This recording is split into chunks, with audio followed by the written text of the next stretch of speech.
A COP30 será a COP da verdade.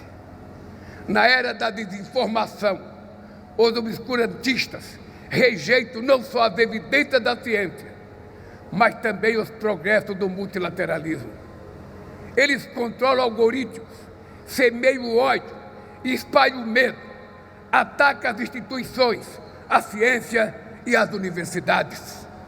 É momento de impor uma nova derrota aos negacionistas.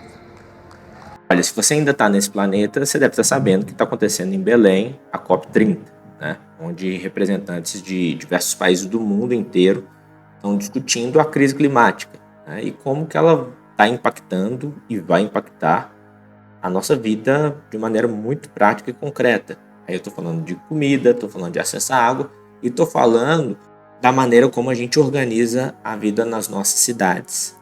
E principalmente também quem é que vai pagar a conta. Olha, hoje eu quero abordar os principais elementos que estão sendo discutidos e negociados lá em Belém, que vão aí desde aqueles pontos que foram levantados pelo presidente Lula no seu discurso de abertura, o lançamento do Fundo Florestas Tropicais para Sempre, e todo o resultado das negociações, como que isso tudo tem o potencial de mudar a nossa vida.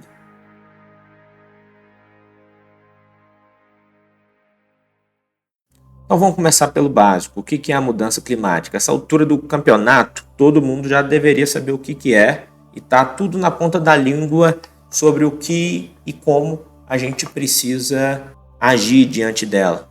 A mudança climática é, portanto, um conjunto de alterações muito significativas e duradouras no clima do planeta Terra.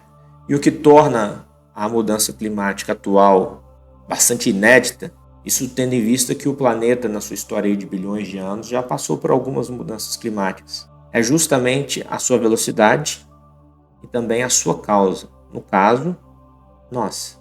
Olha, um sistema econômico que tem pouco mais de 300 anos, ele escalou tanto a extração de recursos e a queima de combustíveis, principalmente os combustíveis fósseis, a níveis nunca antes vistos, e saturou a nossa atmosfera com o que a gente chama de gases de efeito estufa, principalmente o dióxido de carbono e o metano. Esse excesso de gases ele intensifica o efeito estufa e retém mais calor no nosso planeta. Isso aconteceu principalmente desde a Revolução Industrial, o lançamento dos gases em função de todo o processo de combustão para a geração da energia necessária para abastecer as sociedades com os frutos aí da indústria. E para piorar, nós devastamos também nosso planeta sob o ponto de vista das coberturas vegetais, né, das florestas. E isso é um problemão, porque as florestas são como máquinas ali de extrair carbono da atmosfera, estão gerando um equilíbrio. E não tem muita dúvida, fomos nós que causamos e somos nós que ainda estamos causando. E por isso que algumas correntes aí de pensamento tratam esse problema a partir de uma classificação da era geológica que a gente está vivendo, como antropoceno, ou seja, a ação humana sobre o planeta, ela é equivalente aos grandes processos de transformação que ocorreram por bilhões de anos. E tem gente que vai mais além, entendendo que não foram todos os humanos que causaram esse problema, e chamam essa fase, na verdade, de capitaloceno, destacando que é a hegemonia do sistema capitalista que tem gerado essa dinâmica enlouquecida de extração de recursos do planeta, de produção pela produção e, portanto, de geração dessa tensão enorme de lançamento de gases e vários outros efeitos ambientais que atrapalham a dinâmica da própria vida no planeta. E por que a gente tem que preocupar muito com isso? Olha só, mudanças climáticas em geral, elas estão associadas também a grandes extinções, né, que na verdade são grandes transformações da dinâmica da vida como um todo no planeta. Então você tem uma mudança climática, morre boa parte das espécies e dos indivíduos dessas espécies, e a partir do processo de evolução, a vida vai encontrando novos caminhos, até que um dia ocorra aí uma grande extinção que elimine a vida no planeta como um todo. Hoje a gente já sente que os eventos extremos do clima eles estão estabelecendo uma dinâmica muito diferente daquela como a gente estabeleceu a nossa forma humana de reprodução do planeta. Eu estou dizendo sobre novas condições climáticas que não estão condizentes com a forma como a gente desenvolveu a agricultura, por exemplo, com a forma como nós estabelecemos nosso sistema imune e, portanto, isso tem impactos na nossa saúde. Não está condizente com a forma como nós estruturamos nossas cidades também. Então, restou para a gente fazer duas coisas.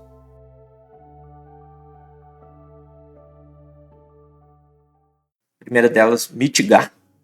E quer dizer que a gente precisa reduzir as emissões muito rapidamente e frear esse processo de aquecimento médio da temperatura do planeta. E o outro é nos adaptar. Ou seja, a gente vai precisar se virar, preparar as nossas sociedades para os impactos já contratados pelo carbono acumulado e que já estão acontecendo.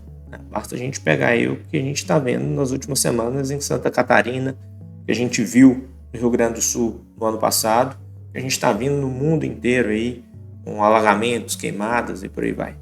Então não dá para separar as duas coisas. A agenda necessária de mitigação e de adaptação, pelo menos.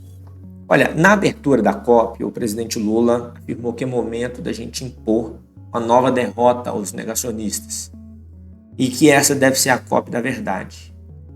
Ele cobrou financiamento para adaptação e transição energética e propôs fortalecer a governança climática, inclusive com o Conselho do Clima na ONU, que incrivelmente ainda não existe. São esses sistemas de cooperação entre os países por meio das COPs, inclusive, a tentativa de acerto de acordos multilaterais, como o Acordo de Paris, enfim, outros protocolos que foram assinados. Tem sido muito difícil que os próprios países cumpram com os objetivos construídos por eles mesmos ao longo dessas últimas décadas. E o presidente Lula falou que a gente está na direção certa, porém na velocidade errada. Olha, eu tendo muito a concordar com o presidente Lula em diversos aspectos dessa fala dele, mas eu não sei não, viu, se a gente está na direção certa. E aí tem um problema de pressuposto, que se reflete num problema político. O problema está na hegemonia do modo de produção. Não vai ser com uma engenharia financeira, um rearranjo ali dentro dessa própria lógica hegemônica que está aí em funcionamento, e, na minha opinião, a gente vai resolver esse problema, não. A crise é muito mais profunda. E eu quero aproveitar esse gancho aí para pedir para você que está aí acompanhando o nosso conteúdo, mas que não está inscrito ainda no canal, quero te convidar a se inscrever. Também te convido, obviamente, para deixar seu like e, principalmente, se achar que nosso conteúdo aí tem o potencial de contribuir com o debate público, compartilha. Ajuda aí a gente a manter esse trabalho. Então a gente tem que preocupar com o que está em jogo politicamente nessa COP. E eu quero aproveitar aqui de uma fala do próprio Antônio Guterres, que é o secretário-geral da ONU, que falou que o não alcance da meta de segurar o aquecimento até 1,5 grau, além de ser uma derrota moral, é uma negligência mortal. E, gente, não é à toa que a gente não está alcançando as metas que já estão estabelecidas aí, pelo menos desde o Acordo de Paris.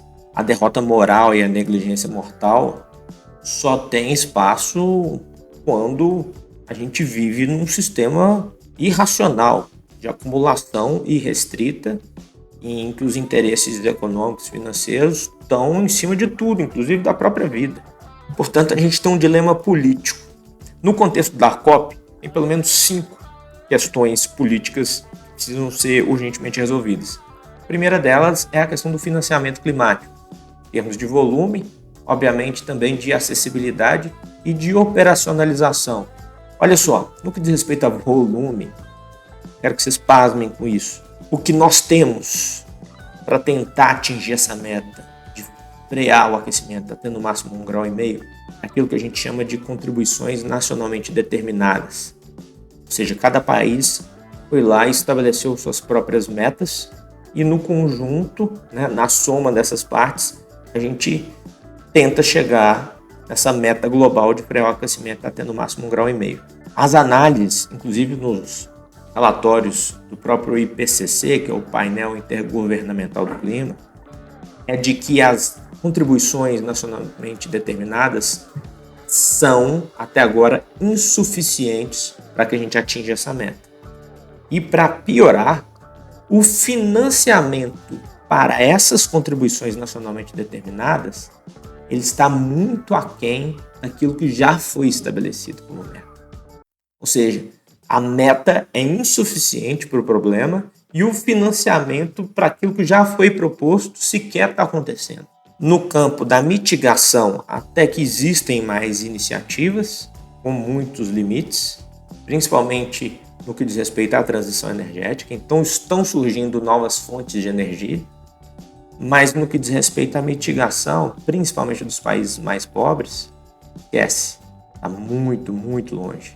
E é daí que vem essa temática fundamental, que está no centro dessa disputa política, que é a questão da justiça climática. Que os países que mais contribuíram com o problema, hoje têm resistências em contribuir com a solução.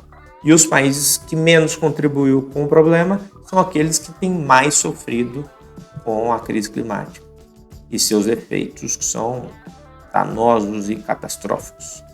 O segundo ponto, obviamente, diz respeito à transição energética, né? A necessidade que a gente tem de sair desse modelo baseado nos combustíveis fósseis, sobretudo no petróleo. Também estamos longe.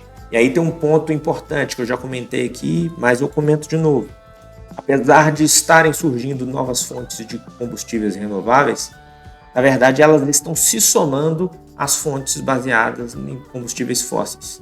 Ou seja, não há de fato uma substituição de uma pela outra, mas sim uma complementação. E nesse ponto, inclusive agora para a COP, foi trazida uma iniciativa puxada também pelo governo brasileiro, que é uma proposta Belém 4 vezes mais, né? Ou seja, que até 2035 o mundo se comprometa a produzir 4 vezes mais combustíveis renováveis. O grande problema é que não é só um problema de oferta, mas também um problema de ganho econômico para aqueles grupos que estão ainda ganhando muita grana com os combustíveis fósseis e têm, portanto, grandes resistências em fazer essa transição de fato, porque elas reordenam a dinâmica da economia política. Isso a gente não pode tirar de mente nunca, porque no capitalismo, poder econômico também é poder político. O terceiro ponto, que está sendo debatido e é um dilema também, é a proteção das florestas e da biodiversidade, com mecanismos que sejam previsíveis e também em escala. Não adianta uma iniciativa aqui, outra ali, passe propaganda com isso e no cômputo geral resolve-se muito pouco. E aí entra, portanto, essa iniciativa que o Brasil também trouxe, que é do Fundo Florestas Tropicais para Sempre. O quarto ponto é justamente o da justiça climática, e aí traz um capítulo especial que são dos direitos dos povos indígenas e comunidades tradicionais, que são grupos humanos que têm contribuído bastante para frear a devastação, sobretudo das florestas, que são mecanismos importantíssimos, e sofrendo uma série de perseguições mundo afora. E o quinto ponto é o da resiliência, que é como preparar os países para tudo aquilo que já está acontecendo, né? Ondas de calor, com enchentes, incêndios, enfim. Sobre o Fundo Florestas Tropicais para Sempre, a meta é que ele arrecade cerca de 125 bilhões de dólares, de modo que 25 bilhões viriam dos estados nacionais, inclusive já existem alguns aportes, e mais 100 bilhões de capitais privados. E aí o capital público, aí, o dinheiro, a grana pública, né, serviria como uma espécie de capital júnior atrator, né, desse investimento privado. A ideia é que se façam pagamentos anuais de cerca de 4 bilhões de dólares ano, e são condicionados à comprovação via satélite da preservação das florestas.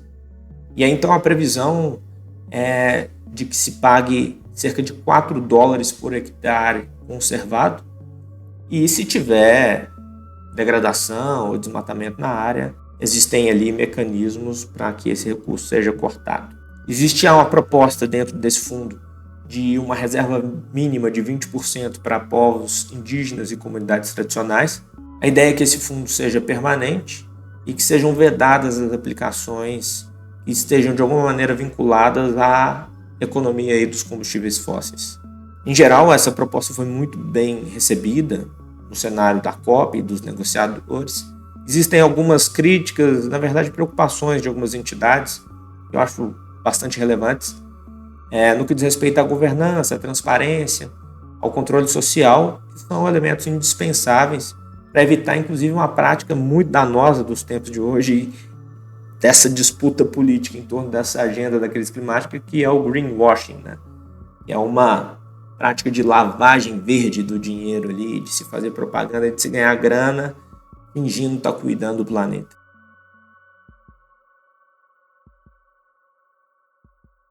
Olha, mas para ser muito sincero, eu truco muito a eficácia desse tipo de mecanismo. Apesar de fato ele ajudar a trazer novos elementos, mas pensar que a gente vai resolver o problema da crise climática e do lançamento de gás de efeito estufa por meio de arranjos financeiros ali, uma engenharia financeira, dá para lá de ser ilusório.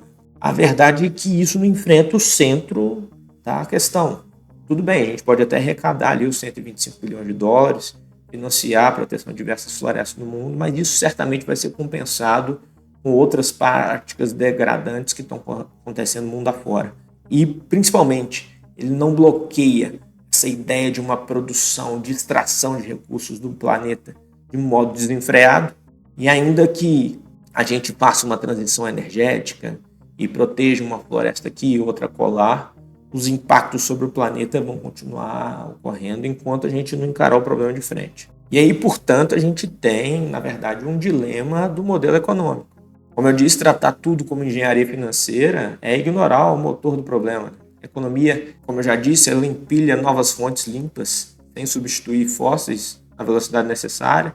O desmatamento continua muito associado à pressão de expansão de algumas atividades econômicas. Aqui no Brasil, no caso, a expansão da fronteira agropecuária, a expansão da soja. Ela tira as possibilidades de desenvolvimento de uma bioeconomia, de princípios bioecológicos e aprofunda os grandes conflitos sobre modelos sociais de produção território. Então o que a gente precisa, na verdade, é mudar o jogo, né? E encontrar aí novas maneiras de reorganizar a sociedade. E aí sim a gente vai conseguir reduzir emissões e reorganizar as relações do ser humano com os biomas. Então a gente tem que sair de uma forma de extração de recursos, de uma forma homogeneizante, né?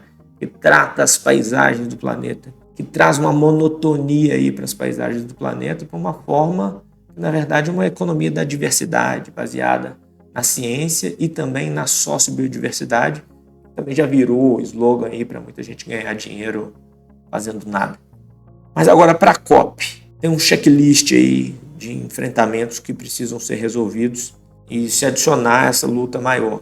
A primeira delas é a questão das contribuições nacionalmente determinadas, que precisam estar compatíveis com esse objetivo de se frear o aquecimento até 1,5 graus. Então, precisa mais dos países. E aí, no que diz respeito a essa questão da transição energética, como bem comentou a ministra Marina Silva, agora recentemente, a gente precisa de um mapa de rota, que incrivelmente não existe, para que a gente possa, de fato, sair do modelo de combustíveis fósseis para modelos de energias limpas. Olha, e não tem outro papo. O que a gente precisa é de financiamento público.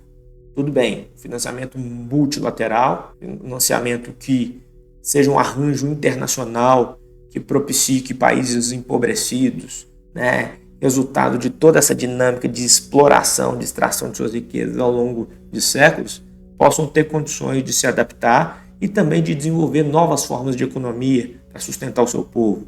E para isso a gente tem que utilizar essa grande invenção da modernidade, que é o Estado.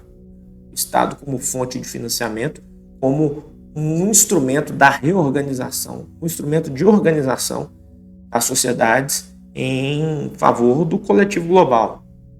E aí tem que ter uma prioridade da agenda de adaptação, porque, como eu disse, o problema já está aí, ele é catastrófico e ele varre mesmo. Basta a gente observar de novo o que aconteceu em Santa Catarina, no Rio Grande do Sul, o que está acontecendo em boa parte do mundo inteiro. Iniciativas como essa do Fundo Florestas Tropicais para Sempre não devem ser descartadas de maneira nenhuma. Então, ok, 20% de reserva para povos indígenas e comunidades tradicionais, transparência, governança, sanções claras, tudo isso é importante. Tem um quarto ponto aí que eu considero ele muito importante também, que é a necessidade de políticas industriais verdes. A gente tem que criar valor local com cadeias tecnológicas dentro de um esquema de bioeconomia e também de restauração dos biomas, né? Com biotecnologia e por aí vai. Então, há possibilidades tecnológicas e sociais de a gente transformar a nossa lógica econômica e trazer um novo modelo, né, de produção. Isso é muito importante e ele precisa estar baseado nessa relação positiva com os biomas, alinhando também a escala de produção e por aí vai. E por fim, a necessidade de adaptação, de construir um sistema resiliente para as nossas cidades. Então, revendo aí sistemas de drenagem, a própria questão da saúde, sob o ponto de vista da prevenção e alertas, habitação segura, planejamento territorial, tudo isso que o capitalismo não tem condição de nos dar.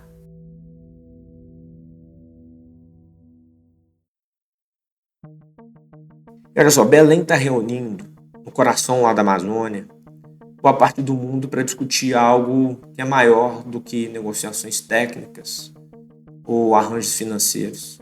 O que está sendo negociado lá, ou pelo menos deveria estar sendo negociado lá, é o desenho de uma nova vida possível no planeta.